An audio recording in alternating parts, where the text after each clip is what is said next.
Greetings everyone. Today we are having very first episode of program Converse and we have guest MANOJ LENKA who is a trainer in Indian Army. In this program we will listen life experience of MANOJ LENKA. Greetings sir, welcome to this program of Converse. Thank you so much, distinguished Toastmaster Raj Bharat. Nice to be here with you in this first episode of Converse. Thank you so much for having here. How are you doing? I'm fine, extremely fine. The whole day was wonderful. It went up well, and I'm feeling the top of the world as of now. Great to know. Great to know, Manoj. In this program, I want to listen some life experience of yours. Would you like to share how was your childhood? How was your early days of your life, Manoj? Yeah. Like I was born in a family. My father came from a very humble background. Their family was farmers in a village, but he excelled in his studies. He came to the town, then got a good job in government of Odisha. Then he again tried and cracked his IAS examination. So he went on to become a administrative officer, Indian administrative officer. So, and we have four kids. I've got two elder sisters, then me, and then my younger brother. And all my brothers and sisters, they're quite studious except for me. And my eldest sister, she went on to become, she's always topped the class. And she went on to become a doctor. Currently, she's a gynecologist. Second sister, she got into the field of science. She did her master's, then PhD, then went to US, then Germany. Currently, she's in Pune. She's into cell research science. So she has become a scientist. Third one was me. I was very, very notorious as a kid. Never studied and did all kind of mischief that one can think of. And then not so very serious at studies. And I used to get a lot of beatings from my father. So to escape all that beatings, I choose to leave house and study in a residential school. And what we thought of is I got into Saini School, Bhubaneswar. So after completion of my class fifth, I got into as a kid into Saini School, Bhubaneswar. There I studied till class 10th. It is up to class 12, but after 10th, I left and came back. Outside, I started with my science education, plus two science. Again, science was not my cup of tea. That time, the trend was either you become a doctor or engineer. The basic level was you need to study science. Arts was considered something inferior. And commerce was, yes, no one is getting anything, they used to get into commerce. So I got into science, but did badly and failed. Then my father gave up hope. He told you are going to set up a tea stall somewhere in some town square and on your living. Anyway, but next year I appeared for my exam, cleared it, then switched over my stream to art stream. So I took up English literature and political science. Literature, I was always some kind of weakness was there because every birthday, my father used to give me a book, some kind of English novel or non-fiction, like my experiment with truth. I remember I got that from my father. Then Godan by Premchand, that's a book I got from my father. So that put me into reading a lot of books. I used to read, I was a voracious reader. I remember during my college days, I used to consume about 5 to 6 novels in 1 month and plays, everything, poetry, everything. I used to get into all that. So I started enjoying the journey of my literature journey. I did my graduation side by side. I was into the NCC. I wanted to fly. So I got into air wing NCC. I did bit of flying, around 13 hours of flying. Then I wanted to join Air Force. My mother used to ask me, why Air Force? It's quite dangerous. Anytime you can lose your life. I used to tell her, yes, I would like to die up in the air rather than dying on the ground. But God had some other plan. So I couldn't qualify Air Force because they found a kind of crack in my backbone. I qualified everything, but in medicals, they rejected me because as a child, as a notorious child, once I was climbing up the two-storied building. Somehow I could fall to the other side. I was saved. Had I fallen to the ground, I could have gone to heaven directly. So, but I had injured my back. I never knew that it is injured till I went for my medicals in SSB. And they X-ray your complete body. To become a pilot, they you need to be X-rayed complete body. And they found a crack in my backbone. So I was rejected for all the three services. So next I tried again for army. There I didn't disclose that I have this ailment. In army, they don't take the X-ray of your back. So fortunately, I got into army, and for last 26 years, I'm serving in armed forces. Quite proud of wearing this uniform. And I was a student of Sainik School. Then I had a stint as a teacher in Sainik School, Golpa, so not Golpara, it was Punchpura in Haryana. 1 year I was there. While being there, I cracked my SSB and got into Indian Military Academy, that is in Dehradun. And 1996 June, I got commissioned into Indian Army. So for past 26 years, this has been a nice journey. I'm enjoying each day of my life because I am able to contribute in some way in development of the people under me. And every day is a new challenge, but it's a wonderful challenge, a memorable challenge. Gives a lot of satisfaction. And every 2 or 3 years, we move from place to place. That is why in my Toastmasters journey, I've been moving from place to place, never been at one place. So that's all in short, my story of life. Great, Manoj. It is really great to know you. Great to know about your such life experience. As you have been part of Sainika School, you did your basic education at Sainika School.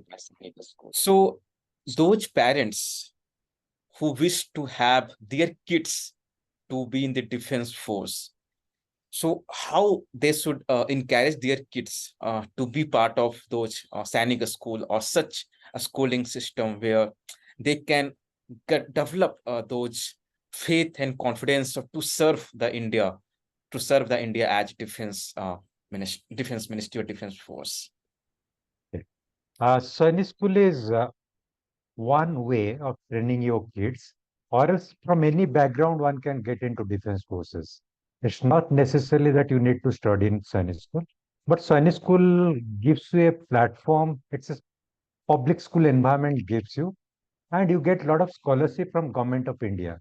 If your father is earning is less, then you get a lot of scholarship from Government of India as well as the state government. Now we have, when I joined Sunny School, there are about 21 Sunny schools. Currently, there are more than 30 Sunny schools. Every state has one of the Sunny school, like state like Bihar, Chhattisgarh, all those states, they also have a Sunny school of their own. Few of the states, they have got two Sunny schools. And Sunny school, now it is opened even for girls. So for any sex, they can get in. Like for last 2 years, we have been inducting girls into Sunny schools. So Sunny schools, then we have got military schools. We have got 5 military schools. Then we have got one RIMC, Rashtriya Indian Military College, that's in Dehradun. There the quota is very less for each state. So all these avenues are available. And once you get into the schools, it is structured. The training is structured to give you a wholesome personality development of a kid. Your parents need not worry about you. You get into the CBSE stream of studies, Beside the studies, the focus is morning physical training. Then you get to into drill. Then you've got different kind of activities like cross country running of 10 kilometers or more than that. You get into firing. All those things come into play. So it is basically gearing you for armed forces. But out of a strength of about 100, hardly 5% get into armed forces. And others, though they don't get into armed forces, they do well in public life. Most of them, they get into IITs, IIMs, and whatnot. But with that confidence that from class 6 onwards, staying away from your family, you develop that self independence and that wholesome personality. And that helps you in your life. So, this is a good opportunity for any parent. You need not like parents have to pay hardly about 10 to 15,000 a year. Rest of the thing will be borne by the government of India or the state government. And your kid is getting all kind of facilities. You stay in a hostel, the uniforms, then everything. It's like your life becomes disciplined from day one. A 11-year-old kid becomes disciplined.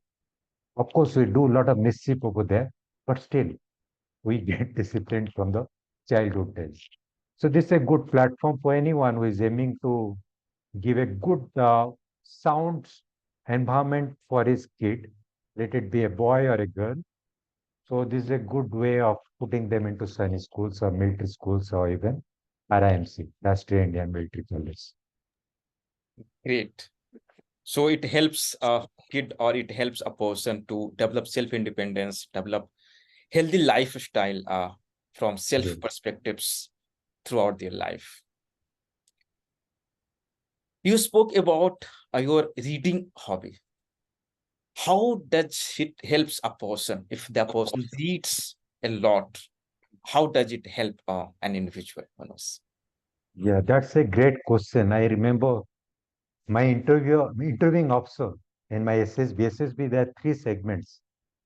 They check you for psychological makeup. There is a psychologist is there. Then a group testing officer who tests you on ground.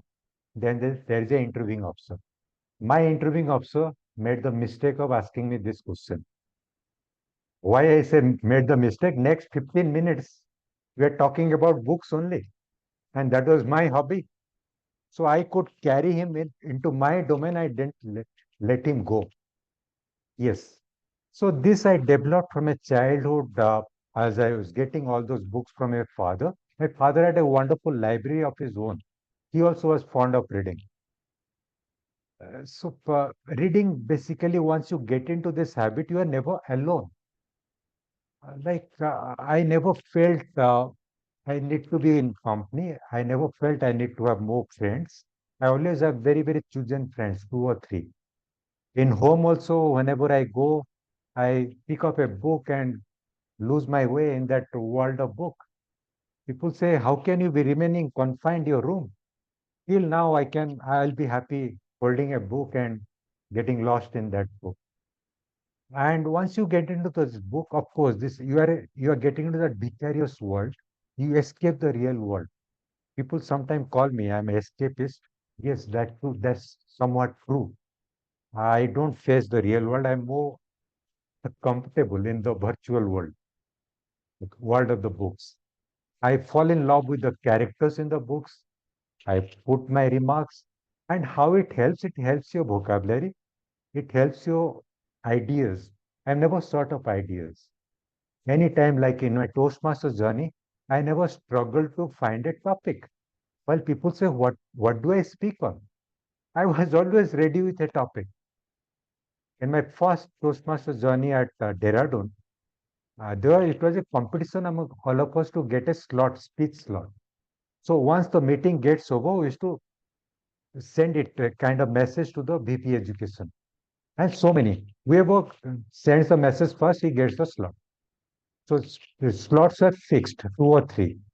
So I remember making a record of finishing all the 10 speeches in the traditional system within matter of 8 months or so, along with all those, like you need to get that.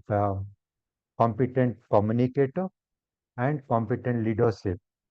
Those two I could gather in my first 8 to 9 months. And that was possible because there was no dearth of ideas.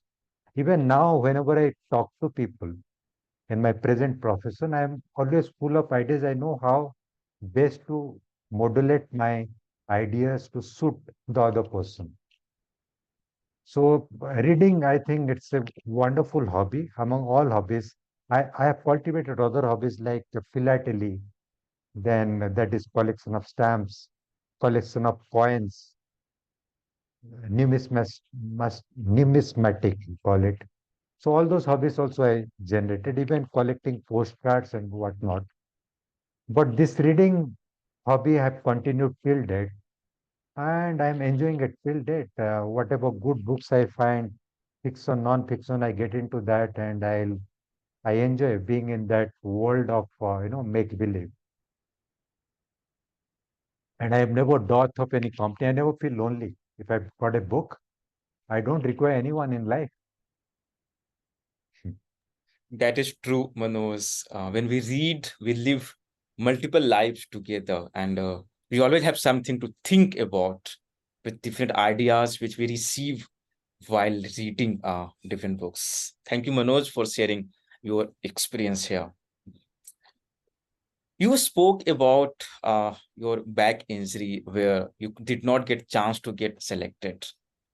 How much easy or difficult it was for you to handle this situation, Manoj? Okay, I discovered this when I got rejected for the first time. I went for my SSB. First SSB was when I was doing my graduation. That's the time. I applied without telling anybody. I got selected, got a call letter. Then my father came to know, yes, he has to go to Mysore to appear for his SSB, Air Force SSB. And side by side, I was in air wing and I was doing my flying.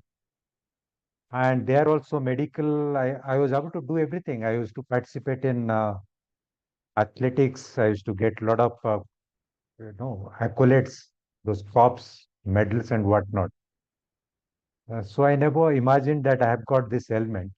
But when I went for my SSPA to Mysore, I cleared over there. The first thing was a machine test, how fast you can think.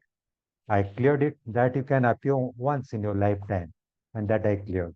Then the 5 days of SSB, that also I cleared. Then I felt I'm at the top of the world out of a batch of about 40, 50 students. We are only 5 of us got selected. Then from Mysore, we boarded a bus where went to Bangalore for our medicals.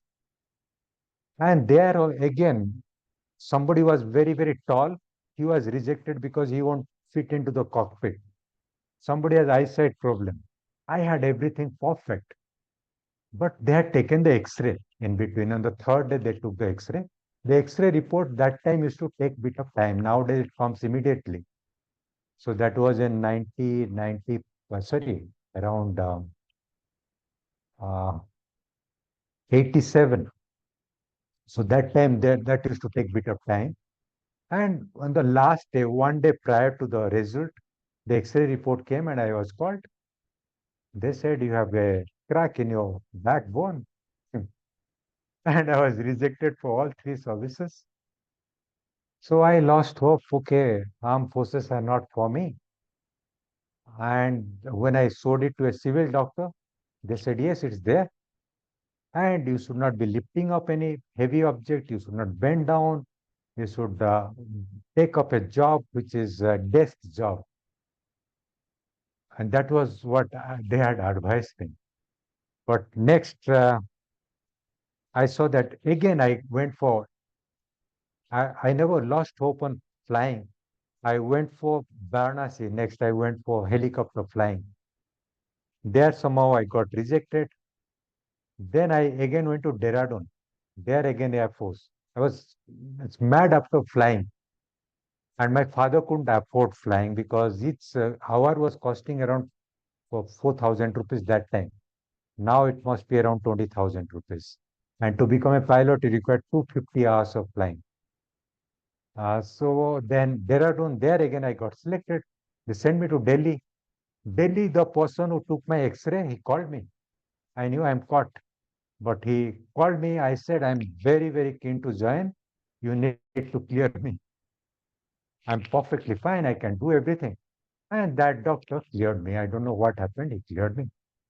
And finally, there was one doctor, a medical expert, who was checking my vitals. He just asked me casually, you have been for medicals before? I said, yes.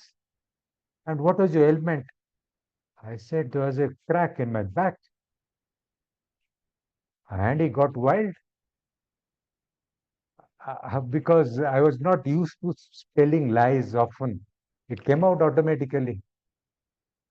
And then he took it to the medical board president, the papers. That other doctor was called, he was warned. He had tears on his eyes. I met him in the corridor and I was rejected. So next I learned a bit of technique of hiding things. So next time I tried for army, I didn't disclose that I had this ailment. Of course, in army, they don't take this X-ray. And I didn't have to tell them, ki, okay, I have this problem. So I got selected and got into Indian Military Academy.